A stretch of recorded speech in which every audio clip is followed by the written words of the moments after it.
Magandang umaga po sa inyong lahat at live mula dito sa Pag-asa Weather Forecasting Center.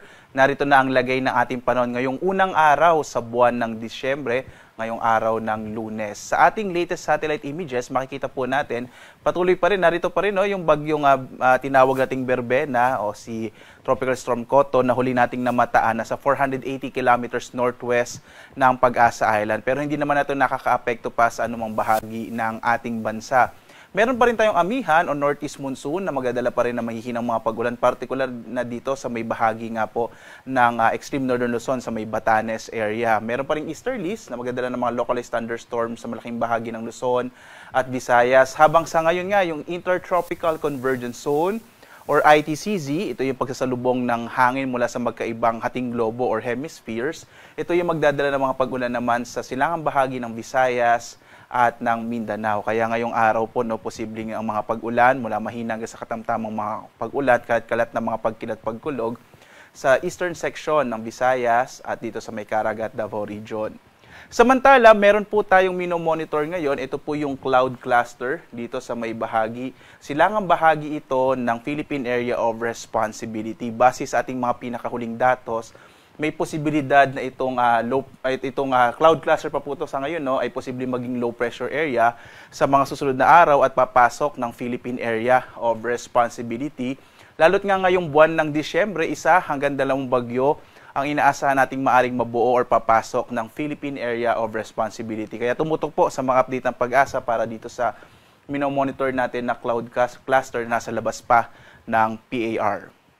Ngayong araw nga dito sa Luzon, inaasahan po natin na posibleng mga mahihinang pag-ulan sa may bahagi ng Batanes dulot ng hanging amihan, habang ang malaking bahagi ng Luzon makararanas ng mainit maliwalas sa panahon. Sa araw na ito, lalo na sa umaga hanggang sa tanghali, may mga posibilidad pa rin ng mga localized thunderstorms sa hapon hanggang sa gabi. Dulot nga po yan ng mga thunderstorms at ng easterlies o yung hangin nagmumula sa karagatang Pasipiko. Agwat ng temperatura sa lawag nasa 24 to 32 degrees Celsius. Sa Baguio naman, 17 to 24 degrees Celsius. Sa Tuguegarao, nasa 24 to 33 degrees Celsius. Habang sa Metro Manila, 24 to 32 degrees Celsius. Sa Tagaytay, 22 to 30 degrees Celsius. Sa Legazpi, nasa 24 to 32 degrees Celsius. Sa bahagi naman ng Palawan, inaasahan din natin ang mga localized thunderstorms sa hapon hanggang sa gabi. Agwat ang temperatura sa Calayan Islands, 25 to 32 degrees Celsius. Dito sa may Puerto Princesa, 25 to 32 degrees Celsius. Samantala, malaki ang posibilidad ng mga pag-ulan sa may bahagi ng Eastern Visayas dulot ito ng Intertropical Convergence Zone or ITCZ. Habang nalalabing bahagi ng Kabisayaan, makararanas naman ng mga localized thunderstorms sa hapon hanggang sa gabi. Agwat ang temperatura sa Iloilo, nasa 26 to 32 degrees Celsius. Sa Cebu naman, nasa 26 to 32 degrees Celsius. Habang sa Tacloban, nasa 26 to 32 degrees Celsius.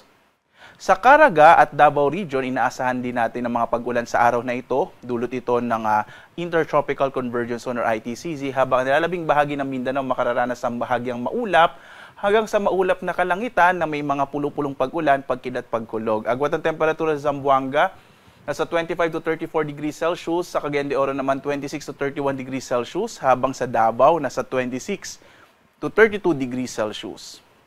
Ngayong araw, sa lagay ng ating karagatan, wala tayong minomonitor na or wala po tayong naka-issue na gale warnings anumang bahagi ng ating bansa. Kaya ligtas sa pumalaot yung mga sasakyang pandagat, mga bangka sa mga baybayin ng ating kapuluan. Bagamat mag-ingat pa rin po kapag mayroong mga thunderstorms, kung minsan nagpapalakas yan ng alon ng ating karagatan. Kaya mag-ingat po, lalong-lalo na yung mga maliliit na sasakyang pandagat.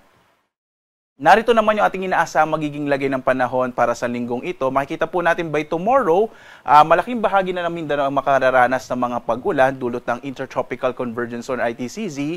Bagyang mahina pa rin yung amihan. Pero pagdating po ng araw ng Miyerkules hanggang Huwebes at Biyernes, muling lalakas itong hanging amihan at magdadala ng maulap na kalangitan na may mga pag-ulan sa malaking bahagi po ng Luzon, lalong-lalo na yung Northern Luzon. Samantala, inaasahan natin na yung cloud cluster, may posibilidad nga ito na maging low pressure area at posible po yung trough o mga kaulapan na dala nito ay maaari din magdala ng mga pag-ulan, partikular na sa malaking bahagi ng silangang bahagi ng Visayas, maging Southern Luzon, yan po yung Bicol region, at ilang bahagi ng Mindanao. Yan po ay posibleng maranasan pagdating ng araw ng Huwebes hanggang Biyernes. Kaya po patuloy nating i-monitor itong cloud clusters na nasa labas pa ng Philippine Area of Responsibility. At ngayong buwan nga po ng Disyembre, inaasahan natin, no, kadalasan po yung mga bagyo ay tumatama naman or dumadaan dito sa may Visayas hanggang dito sa may hilagang bahagi ng Mindanao, or minsan po ito ay nagre-recurve, no, or di na tumatama sa ating bansa.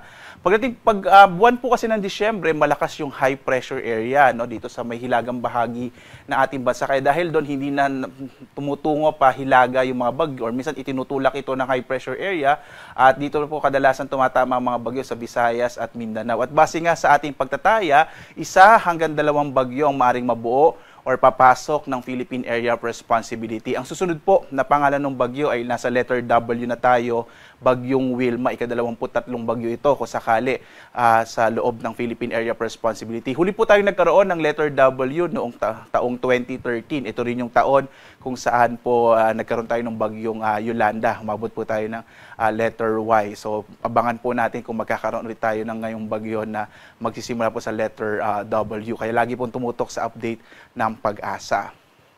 Ang araw ay sisikat mamayang 6:05 na umaga tulubog, ganap na 5:25 ng hapon. At sundan pa rin tayo sa ating iba't ibang mga social media platforms, sa X, sa Facebook at YouTube, at sa ating dalawang websites, pag-asa.doc.gov.ph at panahon.gov.ph. Dito po sa panahon.gov.ph, makikita nyo po yung ating latest update sa mga thunderstorm advisories, rainfall information, heavy rainfall warning, at maging general flood advisories.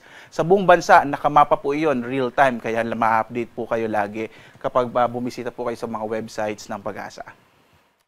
At live na nagbibigay update mula dito sa Pag-asa Weather Forecasting Center. Ako naman si Obet Badrina. Maghanda po tayo lagi para sa ligtas na Pilipinas. A blessed week po sa inyong lahat. Maraming salamat sa inyong pagtangkilik.